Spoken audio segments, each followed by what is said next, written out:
लेकिन लेकिन लेकिन लेकिन विपक्षी एकता बात है जो ओके ठीक है, यू मेड योर पॉइंट। विपक्षी एकता के तूफान की जिसका जिक्र संजय निरुपम और अनुराग भदौरिया कर रहे थे, सुधांशु, उसका जवाब क्या है? वैसे ये जो विपक्षी एकता के तूफान की बात करते हैं अमीश जी, विपक्षी एकता में उससे ज्यादा घमासान है। कैसे? और कर्नाटक की कांग्रेस की विजय के बाद वो घमासान और बढ़ गया है। जैसे अब केजरीवाल जी बेचारे याचक की तरह घूम रहे हैं कांग्रेस से कि राज्यसभा में हमारे बिल का समर्थन कर दो, वो कहने को तैयार नहीं है। कांग्रेस ललचाई नजरों से देख रही है कि क्या ममता दीदी मेरे को सपोर्ट करेंगी, मगर वो सपोर्ट करने को तैयार नहीं है। और जहां तक वो कह रहे हैं जो जहां मजबूत है वहां लड़े, तो जो जहां मजबूत है वहां तो लड़े ही हैं।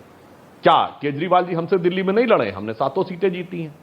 जहां पे कांग्रेस मजबूत थी, तो राजस्थान हो या मध्य प्रदेश हो, हमने सारी सीटें जीती हैं जी। और गुजरात में हमने सारी सीटें जीती हैं। तो उसमें तो कोई तूफान की बात नहीं है और इसमें कोई तूफान नहीं है। ये जाति, क्षेत्र, भाषा और विशेषकर जातियों में बांटकर जो तूफान खड़ा करना चाहते हैं, तो हिंदी के प्रख्यात कवि जयशंकर प्रसाद जी की कविता की वह पंक्ति कहना चाहता हूं जो हमारी तरफ से भारतीय जनता पार्टी और मोदी जी के लिए लागू होती है। जातियों का उत्थान पतन, आंधियां झड़ी प्रचंड समीर, खड़ा देखा झेला हंसते, प्रलय में पले हुए हम वीर। हम 70-71 सालों से यह तूफान देख रहे हैं और हम तो उस विचारधारा के हैं जो 500 साल बाद देश का क्या होगा वो भी सोचती है और 5000 साल पहले देश का क्या सोचती है। तो आंधियों तूफानों के बहुत आए, ये सब चीजें तो केवल मौसमी फल की तरह हैं और वो भी किसी नकारात्मक आधार पर बनी हुई किसी गठबंधन ने 5 साल क्या 2.5 साल भी पूरा किए हो तो हमारे सहयोगी मित्र और विपक्षी मित्र बता दें। ठीक है संजय निरुपम, अगर हम देखें महाराष्ट्र जहां से आप आते हैं वहां पर भी हमें डिफरेंसेस दिखते हैं। सावरकर को लेकर उद्धव ठाकरे का विचार अलग है, राहुल जी का विचार अलग है। अध्यादेश को जो कि ऑर्डिनेंस दिल्ली के बारे में आया है उस पर शरद राव पवार की राय अलग है, नीतीश कुमार की राय अलग है और आपकी राय अलग है क्या, और अखिलेश यादव की राय अलग है। क्या आपको लगता नहीं है कि मेनली आपका रीजन है मोदी को पहले हरा दें और उसके बाद आपस में निपट लेंगे? 47 साल पहले 1977 में कांग्रेस के खिलाफ जब एक अपोजिशन यूनिटी की एक बात शुरू हुई जेपी के नेतृत्व में, तब उसमें जनसंघ का विलय हो गया था जनता पार्टी में। और तब क्या वो नकारात्मक राजनीति थी? क्या ये मौसमी लोग थे? इसका जवाब उनको देना चाहिए। एक रह गई बात हमारे अंतर विरोधों का, बहुत अच्छा सवाल है। इतना याद रखिएगा, राजनीति जो है वो असंभव को संभव करने की एक कला है और इसमें जितने भी अंतर विरोध हैं, सारे अंतर विरोध धीरे धीरे खत्म हो जाएंगे। हमसे बड़े अंतर विरोध इनके हैं। महाराष्ट्र में 3 दिन पहले यहां के मुख्यमंत्री ने पहले पन्ने पर एक फुल पेज ऐड दिया कि दिल्ली, अरे राष्ट्र में नरेंद्र मोदी, महाराष्ट्र में एकनाथ शिंदे। आखिरकार भारतीय जनता पार्टी ने उनसे माफी मंगवाई और उनसे अपना पूरा ऐड वापस लेने को कहा गया और दूसरा ऐड दिया गया कि नहीं जी गलती हो गई। तो अंतर विरोध तो यहां पर भी है, फिर भी सरकार तो चल रही है। बिल्कुल आपकी तो बात, आपने बिल्कुल सही बात बोली और सही एग्जांपल को कोट किया। लेकिन लेकिन लेकिन लेकिन सावरकर के मुद्दे के ऊपर कांग्रेस का स्टैंड क्या है? सावरकर को गद्दार कह चुके हैं राहुल गांधी, माफी कह चुके हैं, माफी वीर कह चुके हैं। और जो खबर है, शरद राव पवार ने इस पूरे मामले में डाटा कांग्रेस को और कहा कि इस तरह की बातें मत करिए, इससे गठबंधन पर खराब असर पड़ता है, पार्टी पर और पूरे एमवीए पे खराब असर पड़ता है। सावरकर के मुद्दे पे निश्चित तौर पर कांग्रेस पार्टी की एक भूमिका है, शिवसेना की अलग भूमिका है और एनसीपी की भी एक भूमिका है। लेकिन ये जरूरी नहीं कि हम तीनों एक ही तरह से सोचें। हाँ, निश्चित तौर पर एक दूसरे की भावनाओं का, एक दूसरे की भूमिकाओं का सम्मान करना सीखना चाहिए और एक दूसरों की भूमिकाओं का सम्मान करेंगे तो ही एक अपोजिशन यूनिटी बनेगी। तो आने वाले दिनों में चाहे केजरीवाल हो या अखिलेश यादव हो या बहन जी हो या फिर ममता दीदी हो या फिर साउथ के हमारे सभी लोग या पवार साहब हो या शिवसेना हो, सबके जो सबके साथ जो मतभेद है उन मतभेदों को एक कॉमन मुद्दे के ऊपर एक आम सहमति तैयार करके इसके लिए भारतीय जनता पार्टी चिंता न करे। वो कह रहे हैं कि अगर आप मौसमी हैं तो पहले आप भी मौसमी थे जब आपने इमरजेंसी के बाद गठबंधन कर लिया था और इंदिरा गांधी, स्वर्गीय इंदिरा जी को हरा दिया था चुनाव। जब इमरजेंसी लगी थी निश्चित रूप से जनसंघ का दीपक हमने बुझा दिया था, मगर हम सकारात्मक थे। तो अंतर क्या पड़ा कि उसके बाद जब कमल खिला तो ऐसा कमल खिला कि वो जनता पार्टी के लोग कहां गए? अब जनता परिवार कहां है? क्षेत्रवादी जातिवादी दलों में विघटित होकर जहां तहां रह गए और भारतीय जनता पार्टी इतनी ऊपर गई। और वह क्या था, मैं ईमानदारी से कहना चाहता हूं, जब वो गठबंधन टूटा था नकारात्मक था ना, इसलिए 2.5 साल नहीं चला। और अटल जी ने उस समय जब गठबंधन टूटा था तो एक बात कही थी, आप लोगों ने अटल जी की बड़ी फेमस कविता सुनी होगी, गीत नया गाता हूं। उससे पहले उन्होंने एक कविता लिखी थी, गीत नहीं गाता हूं। जब गठबंधन टूटा था तो उन्हें इतना दुख हुआ, उन्होंने जो लिखा था, और वही हश्र इनका भी होने वाला है। वो पंक्ति ये थी कि बेनकाब चेहरे हैं, दाग बड़े गहरे हैं, बेनकाब चेहरे हैं, दाग बड़े गहरे हैं, टूटता तिलिस्म आज सच से भय खाता हूं, गीत नहीं गाता हूं, गीत नहीं गाता हूं। और आज आप देख लीजिए गठबंधन में जो जो आने वाले हैं, सब भ्रष्टाचार के आरोपी चेहरे हैं, सब दागदार चेहरे हैं। लोकतंत्र की बात कहने वाली सारी पार्टियों ने अपनी पार्टी में राजतंत्र स्थापित कर लिया है। एक ही परिवार के हाथ में पार्टी का नेतृत्व उत्तरोत्तर चलता चला आ रहा है। तो बेनकाब चेहरे हैं, दाग बड़े गहरे हैं। इसलिए वह बात जो उन्होंने कही थी, आपका अभी गीत गाने की कोई संभावना नहीं है। मैंने आप ही के उदाहरण से, अपने अनुभव से बता दिया, अपनी पार्टी के अनुभव। ठीक है। अच्छा, आप कह रहे हैं मैं गीत नहीं गाता हूं, लेकिन मेरे साथ अनुराग भदौरिया हैं, वो गीत गाना चाहते हैं। अनुराग, आपके पास कौन सा गीत है जो आप सुनाना चाह रहे हैं? और लेकिन आपके नेता तो कह रहे हैं कि ये जो यूसीसी की बात कर रहे हैं, ये विभाजन की बात कर रहे हैं समाज के अंदर। मतलब ये समझाइए, समाज में विभाजन इससे कैसे हो जाएगा? यूनिफॉर्म सिविल कोड से बता रहा हूं। हम लोग तो जनता के गीत गाते हैं ना, ये अपना गीत गाते हैं। और आजकल अच्छी बात है, ये गीत नहीं गाते हैं। पता है क्यों? क्योंकि उनको मौसमी का बारे में पता है, मौसमी कौन है। अरे भैया, मौसमी तो आप ही हो।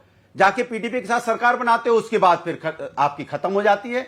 और जाके जेडीयू के साथ बिहार में सरकार बनाते हो, वो वही तो मौसमी रूप है। फिर जाके शिवसेना के साथ सरकार बनाते हो, फिर उसके साथ भी खत्म हो जाती है। फिर आपने पासवान जी के साथ बनाई थी, जो बैठे हैं प्रवक्ता, अभी आपको सपोर्ट कर रहे हैं। इनकी झोपड़ी में आग लगाने वाले तो आप ही लोग हो। इनकी झोपड़ी उड़ गई और यहां बैठे डिबेट कर रहे हैं। इनसे पूछो, इनकी झोपड़ी कौन लेके गया? इनकी झोपड़ी में आग किसने लगाई? अरे झोपड़ी इशू नहीं है। आपकी झोपड़ी कहां है प्रभु? अभी तो आप देश की बात कर रहे हैं। हो। वही इशू है, उसीलिए तो आपकी पार्टी दो हिस्से में बट गई। वो हमारा चिराग पासवान है, उनके चाचा के पास चले गई, पासनाथ जी के पास हुआ। और आप कह रहे हो कि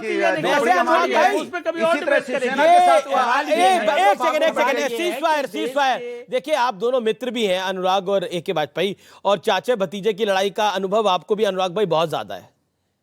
गलत तो नहीं कह रहा मैं? चचा के साथ तो आपका भी झगड़ा हुआ था, फिर परिवार में सब एक हो गया ना। जरा इनको भी समझा दीजिए, ये ए के वाजपेयी को भी समझा दीजिए कि चाचा भतीजा को कैसे एक करा जाए। आपने भी तो एक करवाया था ना चाचा भतीजा को।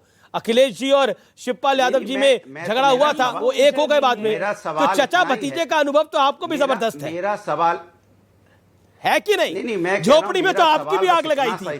झोपड़ी में तो आपकी भी आग लगी थी। वो किसने लगवाई थी? आपकी झोपड़ी। चलो, इनकी झोपड़ी में आग लगी, आपकी झोपड़ी में जो आग लगी थी वो किसने लगवाई थी, बताइए ना। इनकी झोपड़ी चली गई। अरे तो आपकी जो लगी थी वो कैसे लगी थी? पूछो इनकी झोपड़ी कहां गई।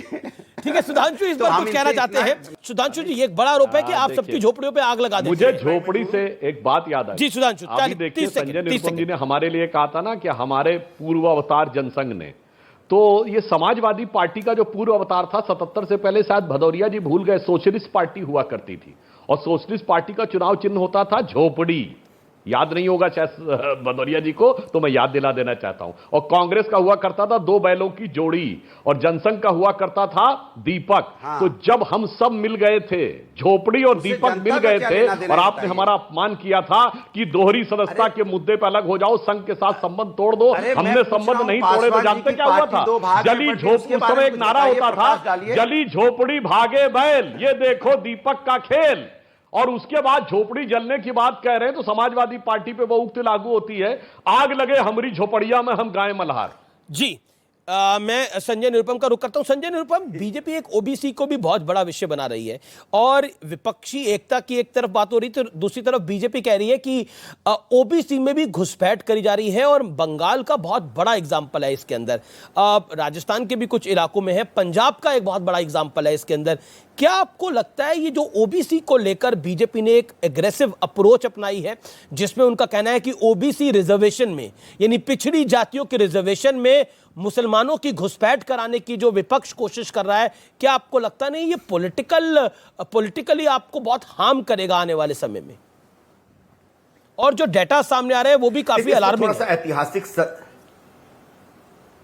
देखिए, थोड़ा ऐतिहासिक संदर्भ में बात किया जाएगा इस बारे में। जब मंडल आयोग की रिपोर्ट लागू हो रही थी, तब उसे न्यूट्रलाइज करने के लिए आडवाणी जी ने क्या किया था पूरे देश को मालूम है। तो ये बुनियादी तौर पर ओबीसी के आरक्षण के विरोधी हैं और इसीलिए समय समय पर आपने देखा होगा कि संघ के जो प्रमुख लोग हैं वो आरक्षण के खिलाफ कुछ ना कुछ बोलते रहते हैं। ये दूसरी बात है कि इनके बीच से ओबीसी नेता ही उभर करके आए और वही आज राज कर रहे हैं, चाहे नरेंद्र मोदी जी हो या शिवराज सिंह चौहान हो या उमा भारती थी, ऐसे तमाम जो लोग हैं।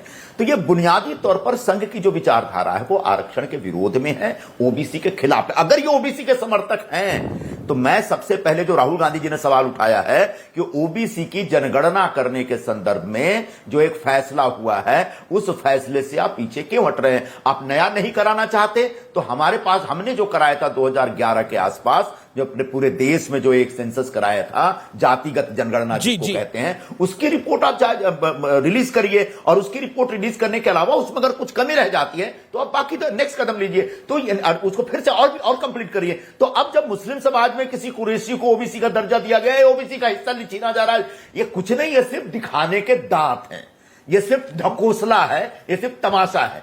आप देख रहे हैं एक बड़ा फेस ऑफ, एक बड़ा पॉलिटिकल फेस ऑफ। ब्रेक के बाद ये चर्चा और बड़ी होगी।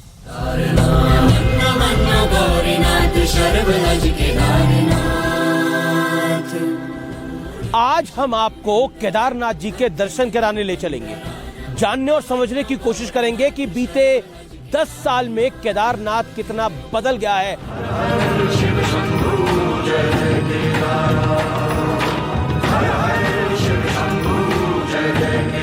कितनी बड़ी त्रासदी थी और क्या असर था? बहुत विकराल त्रासदी थी। वीराने में तपता योगी कौन है?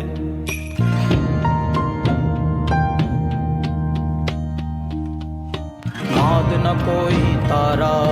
हर हर महादेव, जय बाबा केदार। हर हर महादेव, जय बाबा केदार।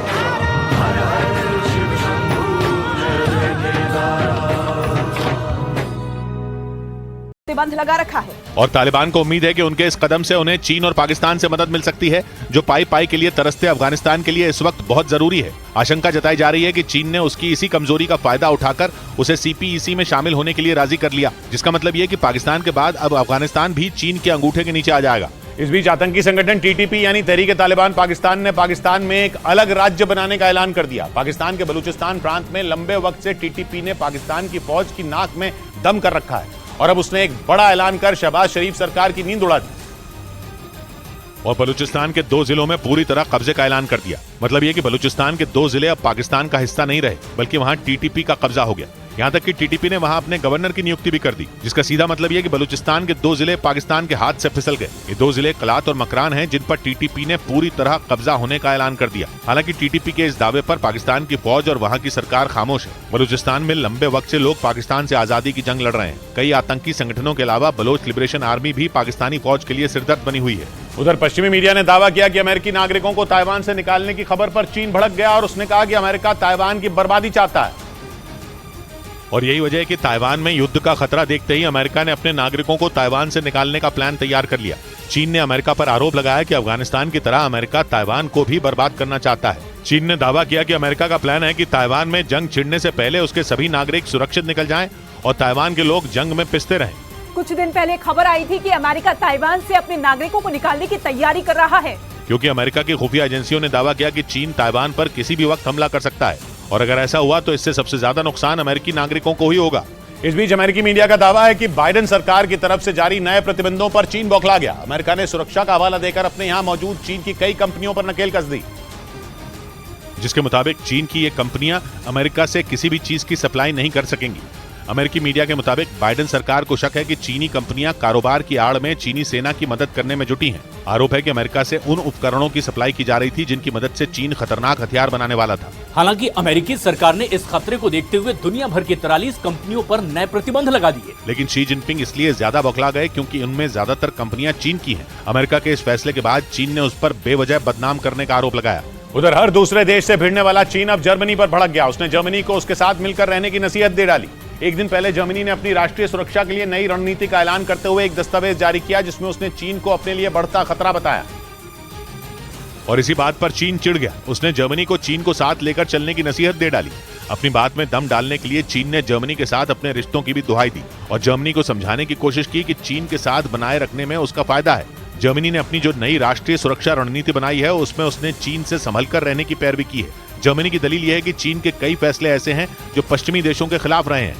दिल्ली के मुखर्जी नगर इलाके में मौजूद एक कोचिंग सेंटर में आग लगने के बाद रस्सियों की मदद से छात्रों का रेस्क्यू किया गया। पुलिस के मुताबिक आग एक बिजली मीटर में लगी जो ज्यादा बड़ी नहीं थी, लेकिन धुआं उठने की वजह से छात्र घबरा गए और अपनी